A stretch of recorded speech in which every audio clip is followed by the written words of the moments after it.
Thank you very much. I hope all of you can hear me. It's a great pleasure and privilege for me to appear before you online. I actually happen to be in Kyoto on a separate mission to talk about my new books. I should start by saying that many of you may not know that I co-edited a book on human security called Human Security from Concept to Practice, and Mrs. Ogata actually wrote a preface for that book. And those days, human security, I was very much involved in human security as a concept, but also finding practical application for it. So I was very honored to have her write a preface to the book, along with the former ASEAN Secretary General, the later Surin Pitsuwan. So since then, I continue to work on Asian regionalism, but my main focus in the last few years, at least the last 5-6 years, have been mainly on global order or world order. And I have also continued to work on the changes and trends in Asian regionalism. So that's why in the first slide, you see the two books that have come out actually all this year in a strange coincidence in 2025. The Once and Future World Order, which is an overview of 5,000 years of global order building, starting from the Sumerians and Egyptians to the present, covering every civilization and region in the world. And the other book is focused on the Indo-Pacific, or what used to be called Asia-Pacific, and it looks at the last 80 years or so of history of regionalism in Asia. I still, in some ways, continue to use the term Asia, but this is how regionalism has changed, particularly from a Southeast Asian vantage point, from what we know ASEAN. Of course, I start well before ASEAN in that book. I look at for example, the Asia-Africa Conference at Bandung and the Pan-Asian, the idea of Pan-Asianism that predated the creation of ASEAN. But today I'm going to focus on, I'm going to talk about how Asian regionalism can be framed within the changing global order.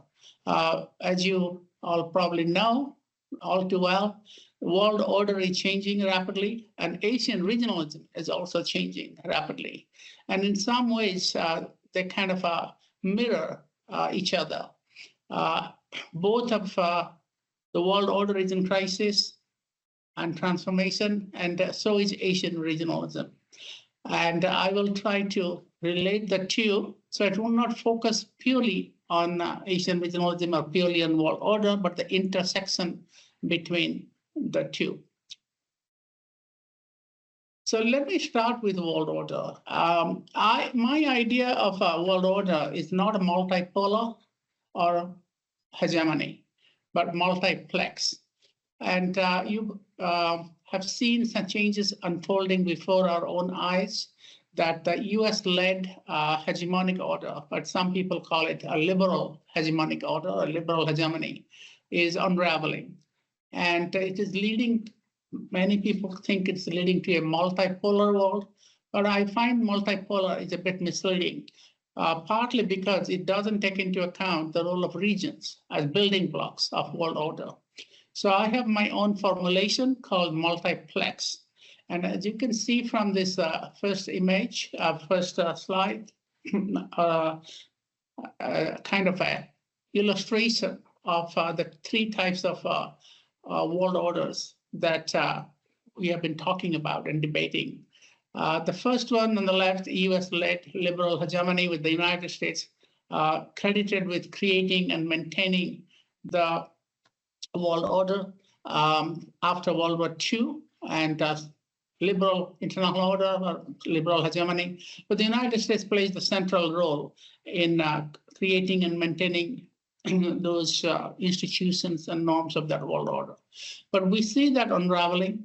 It's unraveling well before Trump. President Trump came into office 2017, elected 2016, and came into office in 2017. But this order, in my view, was already unraveling decades before that, partly because the rise of other countries, other nations, and such as China in particular, but also India and the global South in general. So the United States itself may not be declining, but the order it built was declining, and well before Trump. I was one of the first people to make that point in one of my earlier books, End of American World Order, published in 2014. But I think when I made that argument, many people did not believe it because the US was still very much committed to liberal internationalism under President Obama. But as President Trump came into office, he started dismantling some of the core institutions of that and ideas of norms of that world order. And so in some ways, the order was already declining from outside because of challenges such as China, but now it was declining from within because of a political change within the United States. And in Trump 2, the second Trump administration is basically gone over the wall. So President Trump has pushed it over the edge. And so what I said in 2014, people did not believe, is now the conventional wisdom, that liberal order is gone. What comes after that order is contested. And the idea of a multipolar world where you have a bunch of great powers, more than three, just like Europe before 1945, competing and cooperating with each other and calling all the shots in shaping world order. That's very commonplace these days among policymakers and leaders and analysts. But I think that's also a misnomer because in my view, great powers are not the only main actors shaping world order. The idea of multipolarity is basically revolves around not only great powers, but also hard power. So it's basically power is defined in terms of our military and economic power. There's no place for ideas or norms, and there's no place for other actors like middle powers or regional powers, such as Indonesia, for example, or middle powers like Japan. They are not big players. They are not consequential actors in the conception of multipolarity. And that's not accurate then.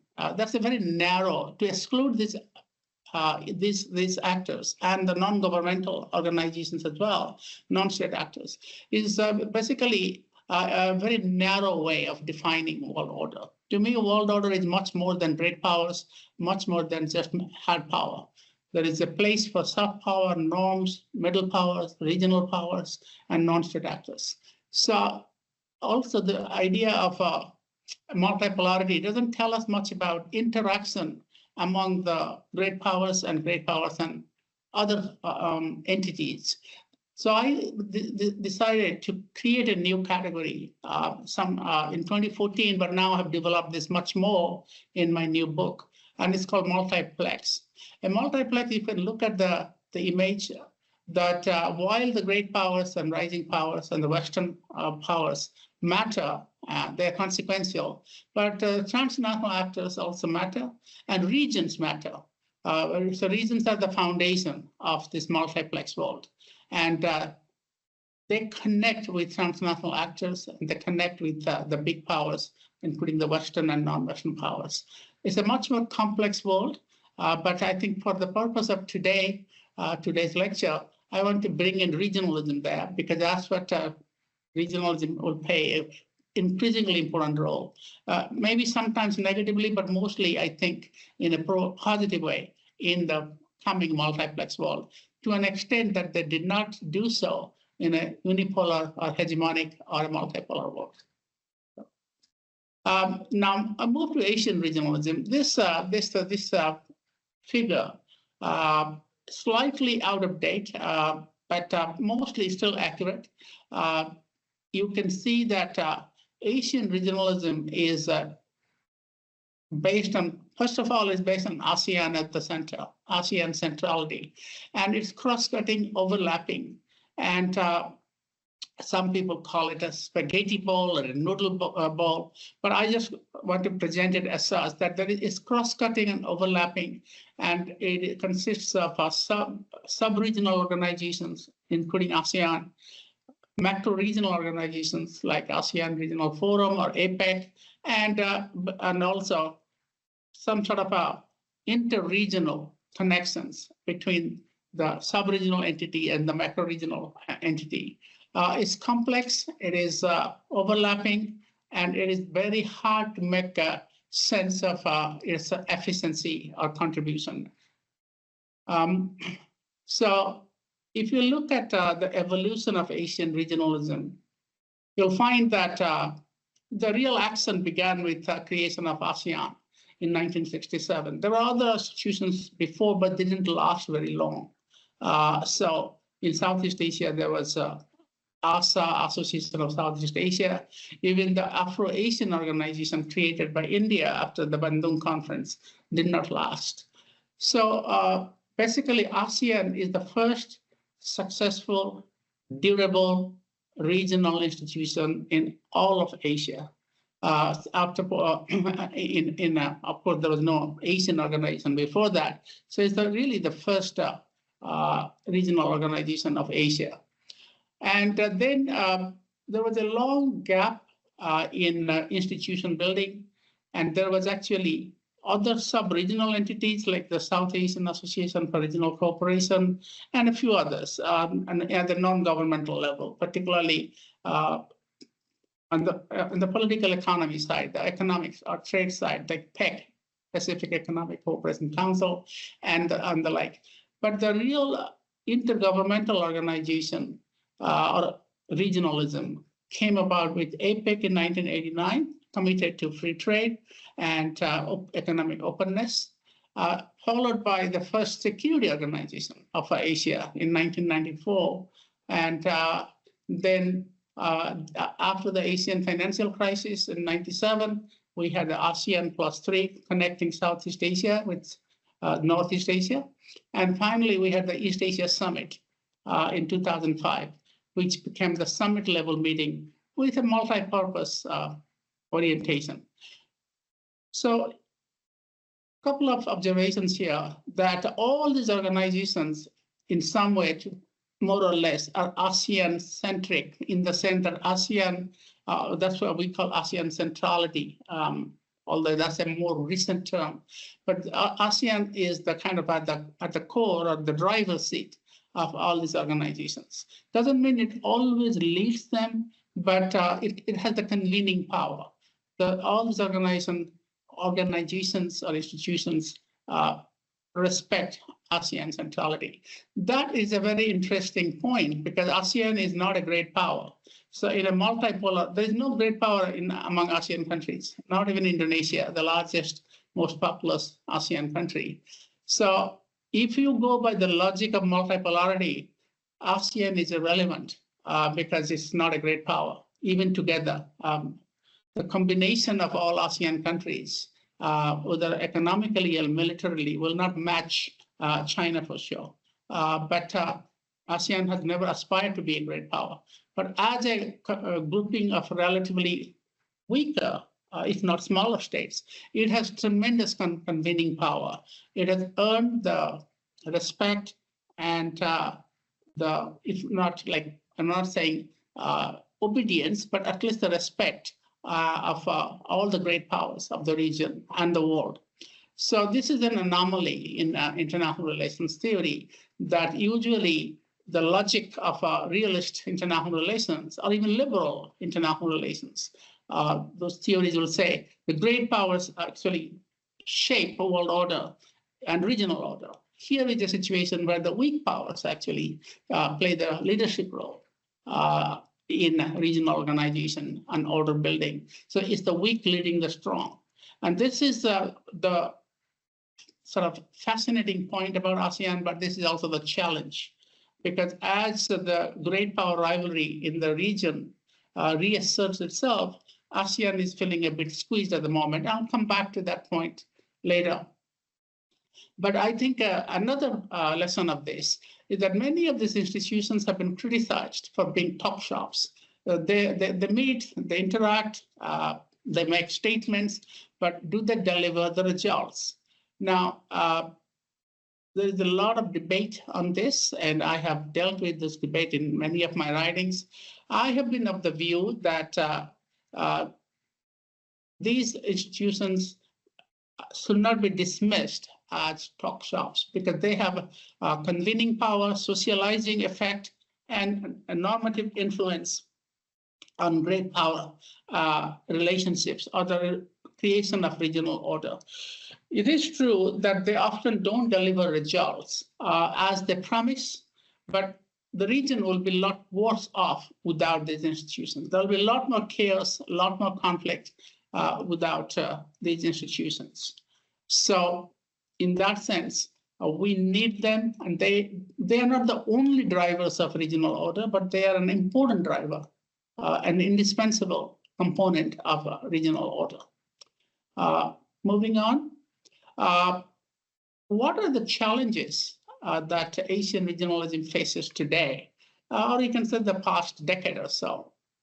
Now, the most important challenge is the renewed great power rivalry, mainly between the United States and China, but it also draws in other powers, including Japan, including Russia, and India, and the like. So Southeast Asia and Asia has seen a renewal of great power rivalry of the likes that it hadn't seen since the end of the Cold War. And that is squeezing the ASEAN-centric regionalism. In many, many ways. One element of that great power rivalry with a direct impact on Asian regionalism is China's role. So China is, of course, a member of many of these institutions, and it took a very active interest in ASEAN-led institutions since the 1990s. But China also plays its own game. It has a kind of two-track policy. On the one hand, it engages with regional organizations like ASEAN, East Asian Summit. On the other hand, it has a very strong bilateral track and also China-led initiatives that are multilateral in nature. Now, the Belt and Road Initiative, BRI.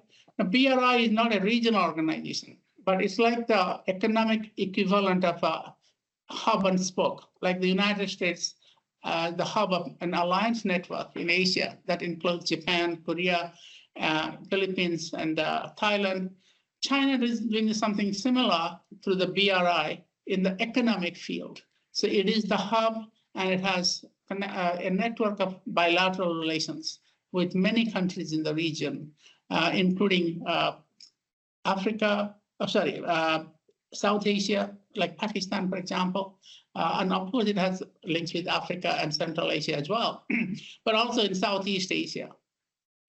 So in some ways, it is affecting the importance of regional organizations.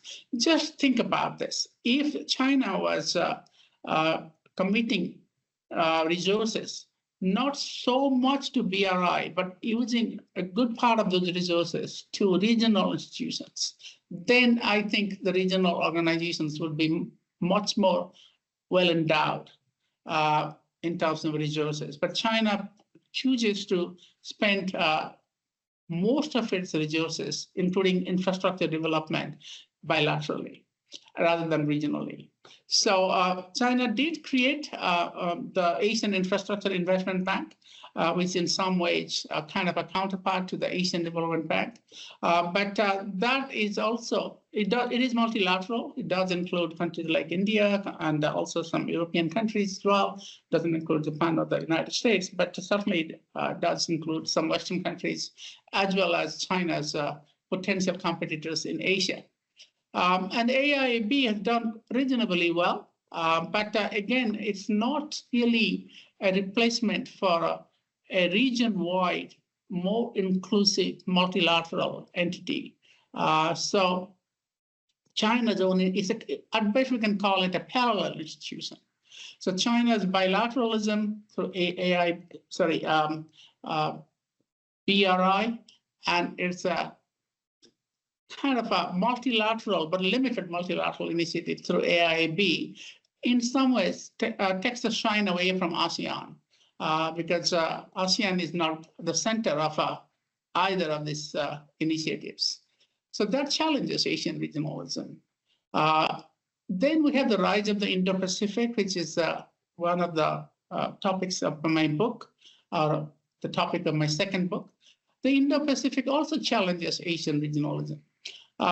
In some ways, the Indo-Pacific idea is not an ASEAN-led idea. There was an Indonesian proposal for Indo-Pacific, but that was in the late, early 2010s by Indonesian Foreign Minister Martin Natalegawa at that time. But the idea of the Indo-Pacific that has taken hold in the region is a very strategic concept, and that's kind of led by outsiders, not Southeast Asians. So it is the United States, Japan, India, and Australia. No disrespect here, but none of them are considered by ASEAN to be like inside Southeast Asia. They're not Southeast Asian countries. They're technically designated as outside powers. And in that sense, that undercuts the importance of ASEAN. And all the more because that region of Indo-Pacific we have today is very strategic. It's not economic, it's not cultural, it's not identity-based. It's a strategic notion.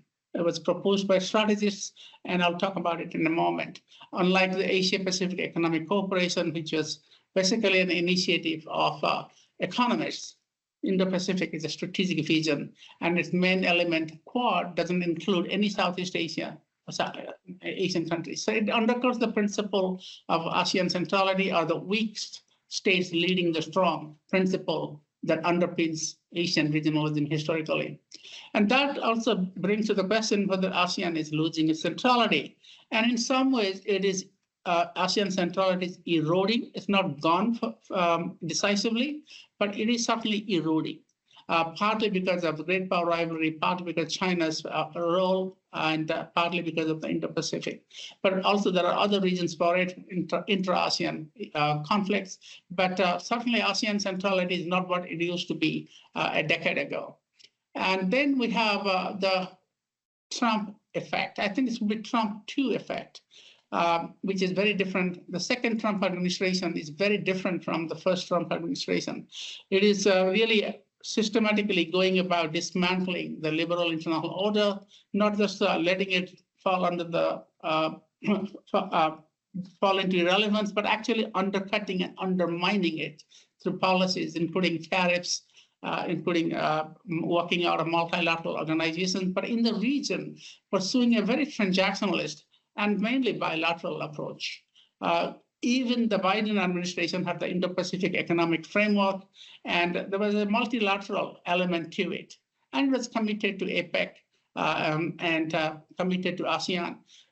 President Trump too, his main interest in Southeast Asia the region is to have a series of bilateral agreements, just like he has done outside of this region and had done deals globally.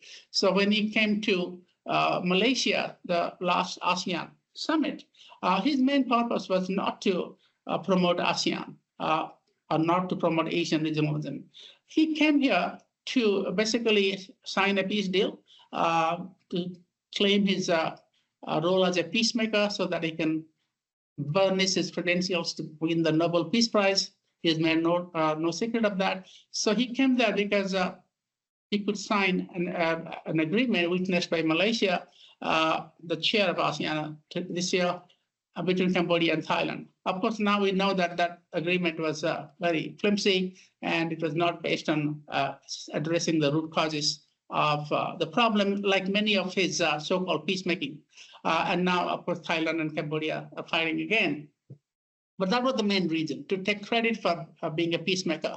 And another reason he came to Southeast Asia, in my view, was to sign bilateral agreements. So he did a deal with Malaysia and deal with Cambodia. And this is very suggestive that those deals are actually directly contradicting the ASEAN principles because they commit Malaysia, for example, to follow United States trade norms and basically bring Malaysia into the Trump economic policy framework. And in some ways, it's not a deal between United States and ASEAN. It's a deal between United States and Malaysia, United States and Cambodia. Bilateral transactional deals that discourages countries like Malaysia from developing ties with China and kind of forces them to choose sides between US and China. So that's the reason why he came to ASEAN summit, not like Obama and others, that to actually give support to ASEAN centrality. There is no ASEAN centrality as far as President Trump is concerned. And we are also moving from that sense to a world where I call it world minus X or world minus one. And if you look at the next slide, we'll see how these terms originated. Just a few weeks after President Trump 2 was inaugurated, I wrote an article where I called Goodbye West, Long Live World Order. My argument, which is very much elaborated in this new book, Once and Future World Order, I argued that world order is not a monopoly of a single civilization or nation or power, whether it's the West or United States or China or any other power.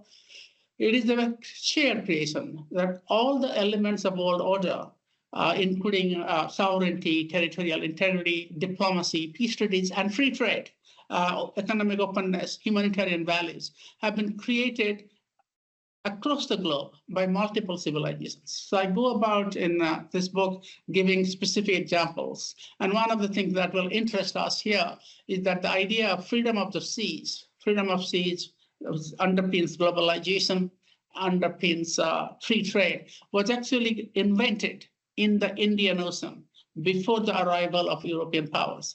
Before the arrival of European powers, Indian Ocean was a mare liberum, freedom of the seas region, where anybody could trade, anybody could, irrespective of your nationality, as long as you pay customs duties. It was rules-based, and it was driven not by any great power, but by port city-states like Malacca, like Calicut in India, or Hormuz and Aden in the Arabian Peninsula, or Malindi and Mombasa in Africa. This whole Indian Ocean network was the largest oceanic network in the world at that time, and it was free and open, as free and open as it can get. In Malacca in the 15th century, there are more than 18 nationalities trading. Nationalities are traders from 80 countries in Malacca in the mid-1500s. And the right of trade was given to anyone who wanted to trade, as long as you pay customs duty. It was codified. There is a set of laws that we still have.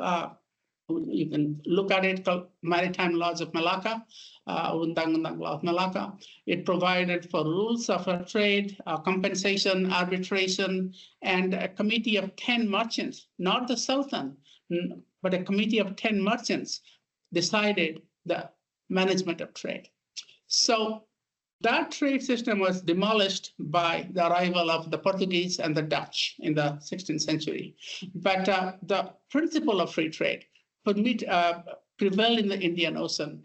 And in a sense, when you talk about open regionalism, the regionalism of APEC, for example, the regionalism of Asia has its origins in the Indian Ocean trading network, which extended to South China Sea and extended all the way to Japan, because the traders from Southeast Asia could come all the way to Japan, Ryukyu Islands, and also to China on the open trading basis.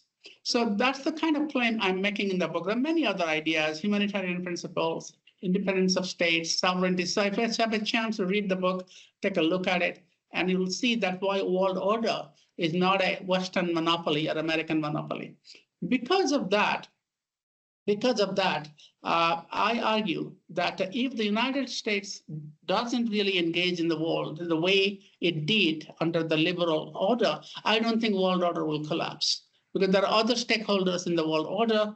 Now, it will be good to have the United States in, but the United States doesn't want to, at least under current regime, current administration, doesn't mean there will be a collapse of world order. And this is a very important point I want to leave you with today, and that's what we call the world minus X. You know that the idea of minus X is an ASEAN principle. I hope you know that. In ASEAN, there is the ASEAN minus X. Say ASEAN's now 11 members, used to be 10. And so most members, like let's say 11 members agree and one doesn't agree. But cooperation still goes ahead. And that's what we call ASEAN minus X. That's the principle I have written about in many of my writings. Now, apply that to the world. So let's say ASEAN could have cooperation even if Indonesia doesn't support it. Well, the world can cooperate if the United States doesn't support it or stays away for the time being. So I wrote this article a few weeks after Trump tour was inaugurated that we could actually have international cooperation that will take the world minus X formula. And I kind of had ASEAN in mind, ASEAN minus X in mind.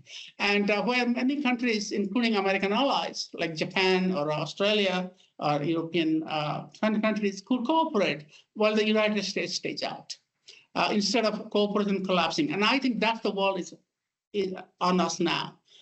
United States may come back one day. I'm writing a new article in Foreign Policy magazine for January that says how this might happen. But this was predicted and anticipated by me in March 2025. And I sort of developed that into also more of a geopolitical argument. It's not just an economic argument that U.S. absence from economic cooperation, but U.S. absence from multilateral institutions doesn't mean they're going to be completely doomed, because the institutions have a life of their own, and there are other actors who can keep them going until the U.S. decides to come back. So it's world minus X, world minus the US. And Singapore's former Prime Minister Lee Hsien Loong a little later also said pretty much the same thing, but in July. But he basically was referring to economics, that we could have the world will be temporarily minus the United States, or minus one. And I was much more specific about the United States. But he was talking mostly about trade and economics. For me, it's much more of a holistic situation where you have economic cooperation as well as political cooperation. So we are in that situation of world minus one or world minus X. And that's going to continue as long as President Trump is around, and as long as it'll continue further if somebody like him sharing his transactionalist ideology takes over. But I think that's what Asian regionalism and Asian countries, including Japan, have to deal with, that we may not be seeing not only a US that supports regionalism or just abstains from regionalism, but also sometimes undermines it actively through bilateral transactionalist agreements and forcing countries to choose sides. So moving on. What happens to ASEAN centrality in this? Well, I think ASEAN centrality is something that's not a given. It was never a given, but always had to be earned. And one of the key foundations of ASEAN centrality is not just the consent of great powers, of support of great powers, but also intra-ASEAN relations. And unfortunately, we see that unraveling a little bit because of the Thai-Cambodia situation, for example. But it is also unraveling because United States is putting a lot of pressure on ASEAN to choose sides.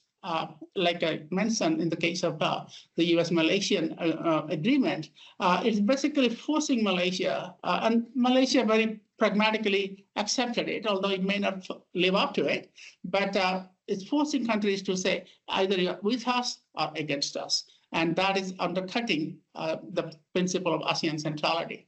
And there are domestic changes and foreign policy shifts. I mean, a coup in Cambodia, coup in Burma, or Myanmar means that Myanmar is kind of,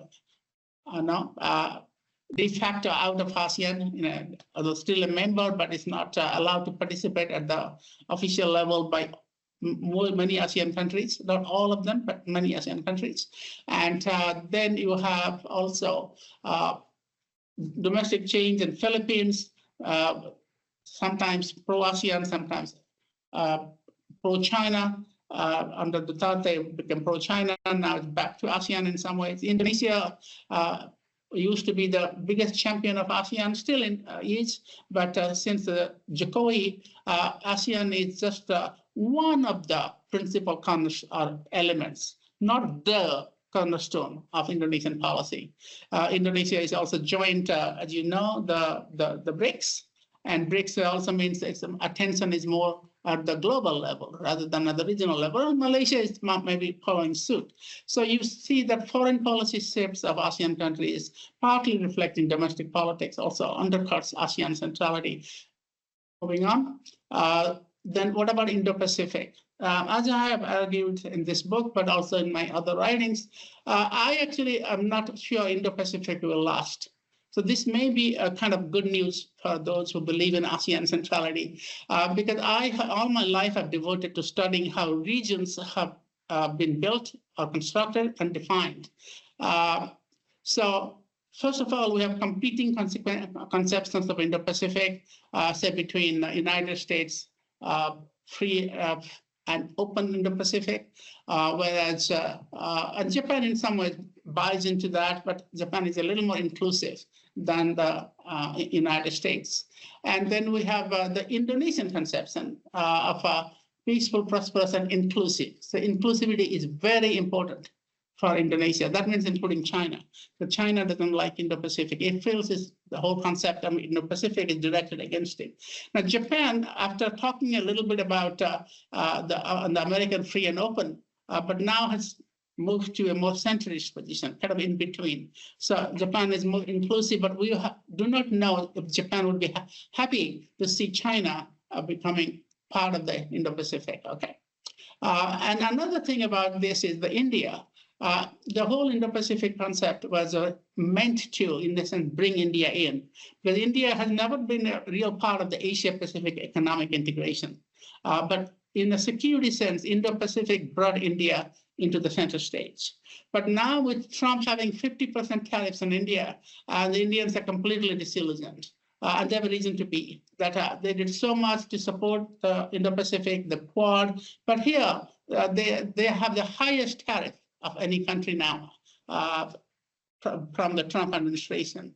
So I don't think India will be very keen on Indo-Pacific and the Quad, although they're not going to withdraw from it, but they will certainly not be committed to it. And then there is no identity, I mean, in the Indo-Pacific, unless you look at it. It's a too big region. It's not like East Asia. It doesn't have this East Asian identity. And it doesn't have this ASEAN, Southeast Asian identity. So it's much more hard to talk about an Indo-Pacific cultural identity, although one could think about identities that sometimes constructed as well. But at the moment, it doesn't have it. And there are no institutions as well, like an ASEAN Regional Forum or APEC. Institutions do matter because they create socialization. And they create certain sense of familiarity that makes it possible for countries to build cooperation on that foundation. And Indo-Pacific doesn't have that. So it is a very perishable concept. Like many regions, like nations, so regions also come and go. They are politically constructed. And I have had this line, which has been widely used now, also in the book, that if you look at the history of regional naming, Far East was coined by imperialists. The Portuguese are the first one to call this area Far East, and the British followed it up. And then you have Asia, Asian regionalism, Pan-Asianism, covering Japan, China, India, Indonesia, and Burma. It was varied by nationalists like Jawaharlal Nehru of India, or Sukarno of Indonesia, Sun Yat-sen of China, and Japanese. Some Japanese progressive thinkers like Okakura Kajo, they also talk about Pan-Asianism. So idea of Asia was born out of that sense of nationalism. And then you had the Asia Pacific in the 1960s and 70s, particularly 70s and 80s. A bunch of economists from, say, Japan, Australia, United States, Canada, and ASEAN developed this cooperation to promote trade openness, leading to creation of PEC, PECC, and APEC in 1989. So this was a distinctly very economistic concept. It had the stamp of the economists. Then you have East Asia. When the Asian financial crisis hit in 1997, many leaders, including Mahathir Mohamad of Malaysia, got fed up with APEC. APEC, now Americans are not doing anything, and he thought APEC doesn't have the kind of Asian identity because it has the US and Australia. So he proposed the East Asian Economic Caucus, and later on it's become the South Koreans, Kim Dae-jung, took it up as the East Asian Community, and we had the birth of the East Asian regionalism, ASEAN +3, but also East Asian Summit. All the East Asian Summit expanded to include non-Asian countries. But the idea at that time was to have an identity-based organization, especially cultural identity. That was behind East Asian regionalism. In some ways, it still is. And then when you look at Indo-Pacific, you will see that Indo-Pacific was coined by strategists. Strategists mean military strategists. In some ways, it was the Japanese Prime Minister Abe who kind of introduced this idea in a speech to the Indian Parliament. But it was the development of this concept was done by Indian strategist officials. Indian Navy captain is credited with using the term, and the Australian strategists, American strategists, and to some extent Japanese strategists. So unlike Asia, which was nationalist, unlike East Asia, which is a culturalist, and Asia Pacific, which was a economist notions, unlike these notions, Indo-Pacific is a very strategic notion. It has really very little economic leg or cultural leg or political leg, especially when you think of the quadrilateral strategic dialogue involving Australia, India, Japan, and the United States. And for that reason, I really don't think it will really last forever unless we accept the Indonesian conception of a inclusive Indo-Pacific. And in this book, I have argued, and also in some of my other writings, including another book I co-wrote with a professor from Victoria University. His name is Manjit Pardesi. We call it we deal with Indo-Pacific as a region that can only survive as a region if it actually has Asian ownership. So there was this Indian Ocean Trading Network I mentioned. It was run by not great powers, but by small port city states. It was free and open. Now, it was inclusive. Anybody could trade. If we can bring in that kind of a framework to the Indo-Pacific of today, it will survive. Otherwise, we may not have it in the next 15, 20 years, because the regions are very perishable. They're like fashion, they come and go. And especially with the India being targeted by American sanctions, and with Trump's very transactionalist approach, we may not really see Indo-Pacific surviving indefinitely into the future. So basically, my conclusion is that Asian regionalism today is fragmented, much more fragmented than it was 2 decades ago. And with the rise of this one other thing that you can notice from what I just said, there are not only regional or sub-regional organizations like ASEAN or macro-regional organizations like APEC, but also parallel organizations or institutions like AIIB, and there is also minilateral organizations like Quad. So with all that, we see a fragmentation. Secondly, we also see that the idea of the Indo-Pacific, despite all the, and this is by the way of concluding, despite all the hype and the publicity, to me is not a very viable concept. So what should be therefore the challenge for policymakers in countries like Japan? I mean, this is the time to reinvent ASEAN. I'm not saying ASEAN can solve all the problem, but ASEAN is weakened. ASEAN is weakened by all the challenges I mentioned. It will be a good time to put resources and attention to strengthening ASEAN ASEAN-led or ASEAN-centered regionalism. But that doesn't mean only ASEAN, but creating institutions that are linked to ASEAN, ASEAN plus institutions. And that's where countries like Japan will play a very important role, because I think Japan is the most trusted partner of ASEAN, according to opinion polls done in the Institute of Southeast Asian Studies in Singapore. Japan is far more trusted in Southeast Asia than, say, United States or China. And therefore, Japan can play a very important role in strengthening ASEAN and creating the kind of more inclusive notion of, whatever you call it, Asian regionalism or the Indo-Pacific regionalism. Well, my basic argument conclusion would be that we have a more fragmented but still connected regional architecture, and I call it multiplex regionalism. And the term multiplex, if you probably remember him, was originally coined by Yukio Sato, a Japanese diplomat, to describe overlapping structures of Asian regionalism, the kind of figure I showed you in the beginning. But I actually developed it into more of a global framework. I think it fits very well at the global level as well as the regional level. So we will have fragmented or decentralized but connected forms of regional organizations. And to make that possible is the challenge. Instead of treating regional organizations or identities at either or, try to find links between them and between this region and other regions of the world. This is a good time to also develop relations with the European Union, because the European Union is also facing pressure from the United States or Africa or Latin America. So that's something that will be very useful to do to compensate for the absence of the United States, either temporarily or in a long-term basis. So to deal with the world minus one, we need overlapping, strengthened regionalism and interregionalism. There is a lot of talk about spheres of influence. Trump is trying to create one in the Latin America, in South America, or the Caribbean.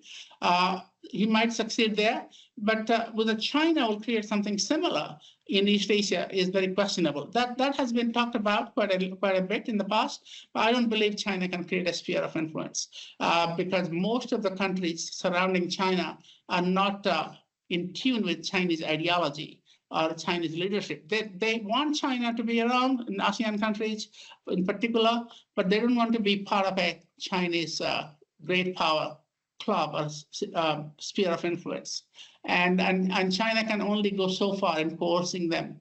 So revitalizing ASEAN is the way to go. I think key role for Japan here as the most trusted country, outside country in Southeast Asia.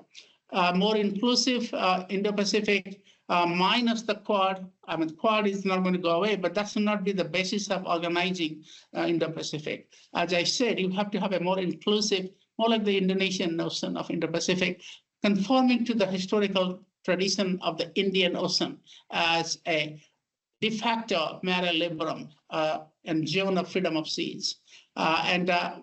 There we need to build some more institutions and interdependence if we want to really make Indo-Pacific viable. Otherwise, you just revitalize ASEAN and ASEAN-centered regionalism, which has fallen into a period of atrophy or crisis, but it's not beyond repair. So thank you very much. Yeah.